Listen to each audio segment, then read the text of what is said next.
नमस्कार, मी अमित कोळेकर. तरुण भारत न्यूज बुलेटिनमध्ये आपल्या सर्वांचं स्वागत. आता पाहूयात आजच्या ठळक बातम्या.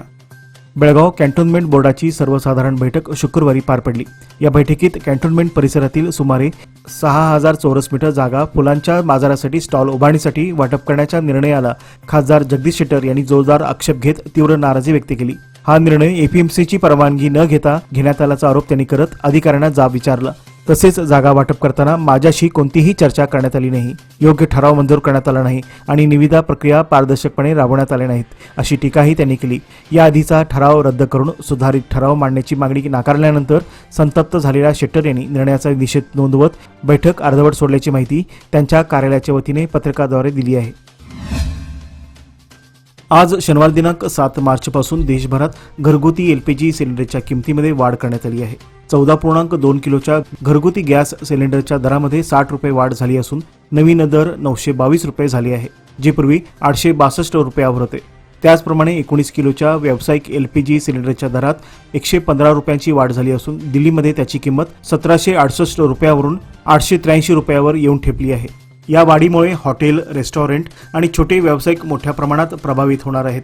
नवीन दर आजपासून लागू झाले असून ही वाढ दोन्ही प्रकारच्या सिलेंडरवर लागू आहे. मारियाहाळ पोलिसांनी आंतरराज्य व आंतरजिल्हा पातळीवर वाहन चोरी करणाऱ्या टोळीचा पर्दाफाश करत सुमारे 95,50,000 रुपयांच्या 21 चोरीच्या वाहनांची जप्ती केली आहे.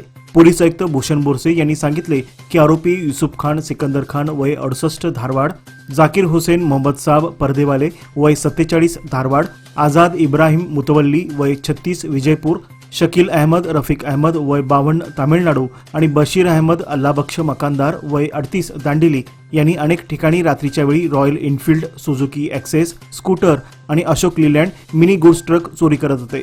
आरोपींनी चोरी केलेली वाहने विकून त्यांची विल्हेवाट लावत असल्याचे पोलिसांना समजले असून त्यामध्ये 8 Ashok Leyland mini truck, 5 Royal Enfield मोटरसायकली, 5 Suzuki Access scooters, 2 Hero Splendor आणि 1 होंडा डिओ स्कूटर यांचा समावेश आहे. सदर वाहने बेळगाव, दावणगेरे, तुमकूर, बेंगळूर तसेच पुणे, सांगली आणि शिरोळ परिसरातून चोरीस गेल्याचे तपासात निष्पन्न झाले आहे. अधिक तपास सुरू आहे. भारत व वेस्ट इंडिज दरम्यान गत रविवारी झालेल्या क्रिकेट सामन्यानंतर भारताचा विजयोत्सव साजरा करताना भारतनगर शापूर येथील शिवा नारायण लोहार वय 32 या युवकाला आतिषबाजीच्या फटाक्याचा तुकडा लागून डोळ्याला गंभीर दुखापत झाली. त्याला तातडीने खासगी रुग्णालयात दाखल करण्यात आले, जेथे डॉक्टरांनी उजवा डोळा निकामी झाल्याची माहिती दिली. डावा डोळा वाचवण्यासाठी पुढील शस्त्रक्रिया आवश्यक आहे, ज्यासाठी मोठ्या आर्थिक मदतीची गरज आहे. शिवा हा भारतनगर येथील लंबोदर श्री सार्वजनिक गणेशोत्सव मंडळाचा सक्रिय कार्यकर्ता असून घरच्या आर्थिक जबाबदाऱ्या देखील त्याच्यावर आहेत. परिसरातील सामाजिक कार्यकर्ते पुढे येऊन त्याच्या उपचारासाठी मदतीसाठी आवाहन करत आहेत. बेळगाव शहरात रमजानच्या पार्श्वभूमीवर लावण्यात आलेले इराणचे सर्वोच्च नेते दिवंगत आयातुल्ला खामेनेई यांच्या पोस्टर्स, बॅनर्स आणि कटआउट्सवरून वाद निर्माण झाला आहे. सदर पोस्टर्स तात्काळ हटवावेत, अन्यथा आंदोलन छेडले जाईल, असा इशारा श्रीराम सेनेचे राष्ट्रीय अध्यक्ष प्रमोद मुतालिक यांनी दिला. शनिवारी त्यांनी बेळगाव येथील पोलीस आयुक्तालयात निवेदन सादर करून प्रशासनाने त्वरित कारवाई करावी अशी मागणी केली. भारताशी थेट संबंध नसलेल्या व्यक्तीचे गौरव करणारे पोस्टर्स सार्वजनिक ठिकाणी लावणे अयोग्य असल्याचे त्यांनी नमूद केले आहे. दरम्यान पोलीस आयुक्तांच्या अनुपस्थित त्यांच्या सहकाऱ्यांनी निवेदन स्वीकारले असून या प्रकरणावर प्रशासन काय भूमिका घेते याकडे शहरवासियांचे लक्ष लागले आहे. होळी उत्सवानंतर 5व्या दिवशी साजऱ्या होणाऱ्या रंगपंचमीच्या पार्श्वभूमीवर शहरात पोलिसांकडून कडक बंदोबस्त ठेवण्यात येणार आहे.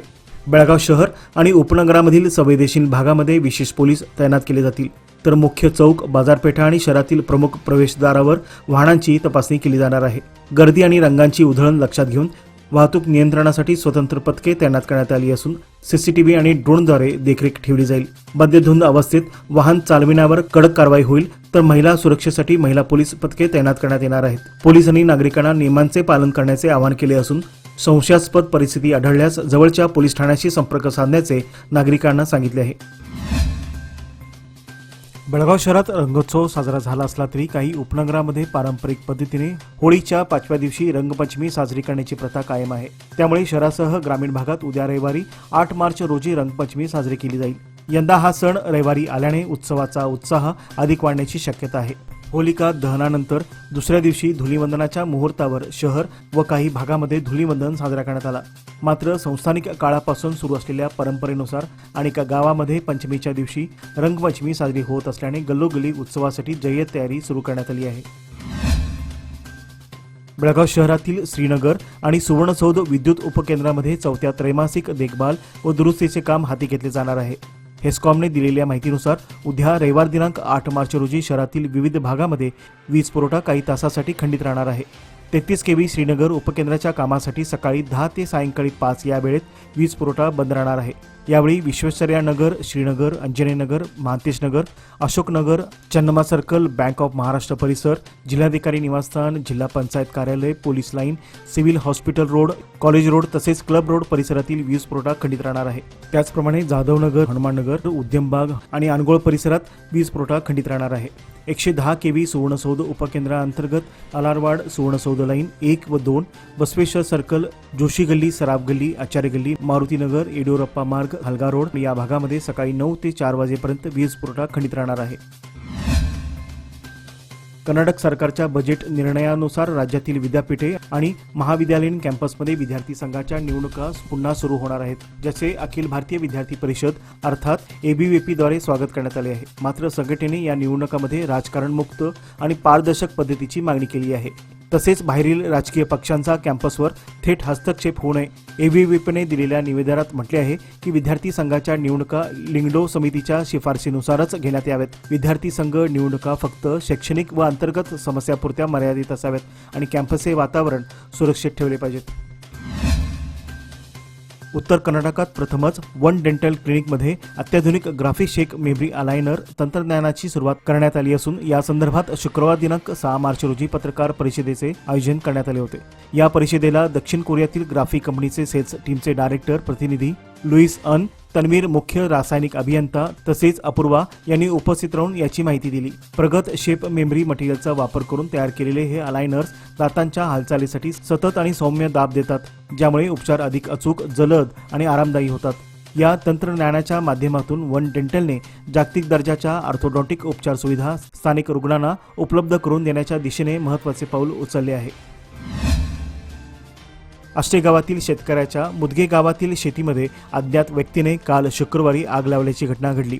या आगीत शेतातील पिकांचे मोठ्या प्रमाणात नुकसान झाले असून शेतकऱ्याला आर्थिक फटका बसला आहे. घटनेची माहिती मिळताच स्थानिक नागरिकांनी घटनास्थळी धाव घेऊन आग आटोक्यात आणण्याचा प्रयत्न केला. परिसरातील शेतकऱ्यांनी अज्ञात व्यक्तीविरोधात कठोर कारवाई करावी आणि नुकसान भरपाई दिली जावी अशी मागणी केली आहे. शुभ मुहूर्त गुंतवणुकीचा व्याज दर कमी होण्यापूर्वीचा 31 मार्च पूर्वी लोकमान्य सोसायटीमध्ये गुंतवणूक करा आणि मिळवा 10% आकर्षक व्याजदर. 1 एप्रिल पासून लोकमान्यांच्या सर्व योजनांवरील व्याजदर कमी होणार, म्हणूनच आजच निर्णय घ्या. अधिक माहितीसाठी आमच्या नजीकच्या शाखेला भेट द्या किंवा कॉल करा 1800-212-4050. लोकमान्य, प्रत्येक पावलावर तुमच्या सोबत. नियम व अटी लागू. Mission Olympic games association Karnataka राज्य यांच्या वतीने राष्ट्रीय महिला दिनानिमित्त महिला व पुरुषांसाठी रविवार दिनांक 15 मार्च रोजी सायंकाळी 4 वाजता जंगी निकाली कुस्ती मैदानाचे आयोजन करण्यात आले आहे. हिंदवाडी बेळगाव येथील आनंदवाडी कुस्ती आखाड्यात होणाऱ्या या मैदानात स्थानिक नामवंत मल्लांसह कर्नाटक, महाराष्ट्र आणि हरियाणा राज्यातील नामांकित मल्ल सहभागी होणार आहेत. या कुस्ती मैदानाचे प्रमुख आकर्षण म्हणजे राज्य, राष्ट्रीय आणि आंतरराष्ट्रीय स्तरावर यश संपादन केलेल्या महिला कुस्तीपटूंच्या रंगतदार कुस्त्या असणार आहेत. या मैदानासाठी सध्या जय्यत तयारी सुरू असून आयोजकांनी आसन व्यवस्था, स्वच्छता आणि आखाडा तयार करण्याचे काम हाती घेतले आहे. बेळगावातील जुना PB रोड ते जुना भाजी मार्केट परिसरातील रस्त्याची अवस्था अत्यंत खराब झाली असून मोठे खड्डे आणि उंच सकल पृष्ठभागामुळे वाहन चालकांसाठी हा मार्ग धोकादायक ठरत आहे. इंटरलॉकिंग ब्लॉक आणि कॉन्क्रीट रस्ता जिथे एकत्र येतो त्या भागात खोल खड्डे निर्माण झाल्याने दुचाकी, रिक्षा आणि 4 चाकी वाहनांना अचानक वेग कमी करावा लागत आहे. या मार्गावरून दररोज बसस्थानकाकडे हजारो वाहने ये-जा करत असल्याने वाहतूक कोंडीसह अपघाताचा धोका वाढला आहे. यामुळे मोठी दुर्घटना घडण्यापूर्वी तातडीने रस्त्याची दुरुस्ती करावी अशी मागणी परिसरातील नागरिकांनी महानगरपालिकेकडे केली आहे. बेळगाव शहरातील SMI अंतर्गत नोंदणी केलेल्या व्यापाऱ्यावर ट्रेड लायसन्स नसल्याच्या कारणावरून दंडात्मक कारवाई झाल्याने व्यापाऱ्यामध्ये तीव्र नाराजी व्यक्त होत आहे. व्यापारी संघटनेचे महापालिकेकडे निवेदन देत दंडाची प्रक्रिया तात्काळ स्थगित करण्याची मागणी केली आहे.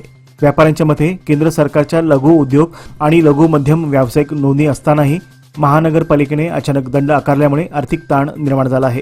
संघटनेचे पदाधिकारी महापौर मंगेश पवार यांची भेट घेऊन ट्रेड लायसन्ससाठी सोपी प्रक्रिया, ऑनलाईन शुल्क भरण्याची सुविधा आणि नियम स्पष्ट करण्याची मागणी केली. व्यापारी संघटनेचे अध्यक्ष सतीश तेंडुलकर व इतर व्यापारी वर्ग उपस्थित होते.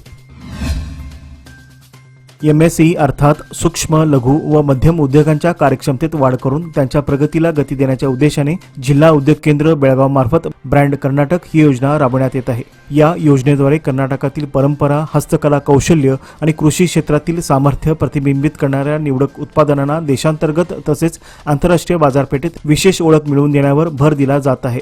योजनेअंतर्गत उद्योगांना प्रमाणपत्र, पॅकेजिंग आणि ब्रँडिंगसाठी आर्थिक सहाय्य देण्यात येत असून या खर्चावर प्रति उद्योग कमाल 50,000 रुपयांपर्यंत परताव्याची तरतूद करण्यात आली आहे. बेळगाव जिल्ह्यातील SME उद्योग, कुशल कारागीर, स्वयंसहाय्य गट, शेतकरी उत्पादक संघटना तसेच ODOP योजनांचे लाभार्थी यांनी या योजनेचा लाभ घ्यावा असे आवाहन जिल्हा उद्योग केंद्राचे संयुक्त संचालक खानापूर रोड उद्योगबाग बेळगाव यांनी प्रसिद्धी पत्रकाद्वारे कळवले आहे.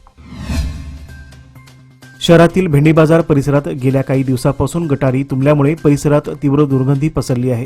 स्वच्छता कर्मचाऱ्यांनी काही ठिकाणी गटारीतील कचरा रस्त्यावर काढून ठेवला असला तरी त्याची उचल करण्यात आलेली नाही. त्यामुळे परिसरातील रहिवासी आणि व्यापाऱ्यांमध्ये नाराजीचे वातावरण निर्माण झाले आहे. प्रसंगी डासांचा प्रादुर्भाव वाढला आहे. वारंवार उद्भवणारी ही समस्या लक्षात घेऊन महानगरपालिकेने गटारींची नियमित स्वच्छता करावी अशी मागणी व्यापाऱ्यांनी केली आहे. बेळगाव शहरातील नगर राजभाषा कार्यान्वित समिती, बँक आणि विमा यांच्या वतीने युनायटेड इंडिया इन्शुरन्स कंपनी आणि द ओरिएंटल इन्शुरन्स कंपनी यांनी सदस्य कार्यालयासाठी तंत्रज्ञानाधारित हिंदी कार्यशाळा आणि अंताक्षरी स्पर्धा आयोजित केली होती. युनायटेड इंडिया इन्शुरन्सच्या क्षेत्रीय व्यवस्थापक नेहा पवार यांनी भारतीय बहुभाषी अनुवाद सारथीच्या माध्यमातून ग्राहक सेवा स्थानिक भाषेत देण्याचे महत्त्व अधोरेखित केले. अंताक्षरी स्पर्धेच्या अध्यक्षस्थानी नराकास अध्यक्ष राघवेंद्र BS हे होते. त्यांनी हिंदी आणि स्थानिक भाषांच्या संवर्धनातील या कार्यक्रमाचे महत्त्व सांगितले. स्पर्धेत भारतीय स्टेट बँकेने प्रथम, युनियन बँकेने द्वितीय आणि कॅनरा बँकेने तृतीय स्थान पटकावले, तर गणेश गुजर यांनी परीक्षकाचे काम पाहिले.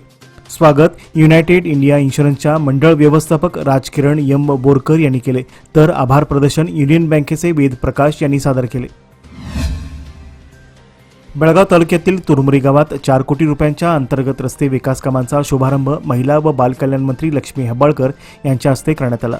त्यांच्या निधीतून तुरमुरी कोणेवाडी मुख्य रस्ता तसेच कोणेवाडी मळेकर्णी उजगाव अप्रोच रस्त्यासाठी 3 कोटी रुपये मंजूर करण्यात आले आहेत. याशिवाय मारुती डोंबले यांच्या घरामागील रस्ता, वैजनाथ तंगणकर यांच्या घराकडील रस्ता आणि रामलिंग हायस्कूल समोरील रस्त्यासाठीही प्रत्येकी 50 लाख रुपयांचा निधी देण्यात आला. मतदारसंघातील विकास कामासाठी आपण कटिबद्ध असून कोणतेही राजकारण न करता नागरिकांच्या समस्या सोडविण्याला प्राधान्य दिले जाईल असे मंत्री हेब्बाळकर यांनी यावेळी सांगितले.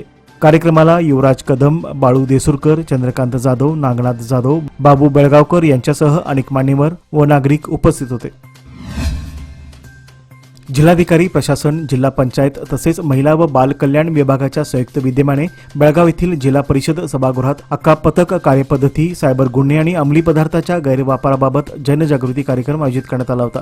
कार्यक्रमाला प्रमुख अतिथी म्हणून पोलीस आयुक्त भूषण बोरसे आणि जिल्हा पोलीस प्रमुख K. रामराजन हे उपस्थित होते. यावेळी नागरिकांना सायबर गुन्ह्यापासून सावध राहणे, सामाजिक माध्यमांचा जबाबदारीने वापर करणे आणि ऑनलाईन फसवणूक टाळण्यासाठी आवश्यक खबरदारी घेण्याबाबत मार्गदर्शन करण्यात आले. तसेच महिलांच्या सुरक्षिततेसाठी अक्का पथकाद्वारे राबवण्यात येणाऱ्या उपक्रमांची माहिती देत अंमली पदार्थांच्या वाढत्या गैरवापराविरोधात समाजाने एकत्रितपणे लढा देण्याचे आवाहन करण्यात आले.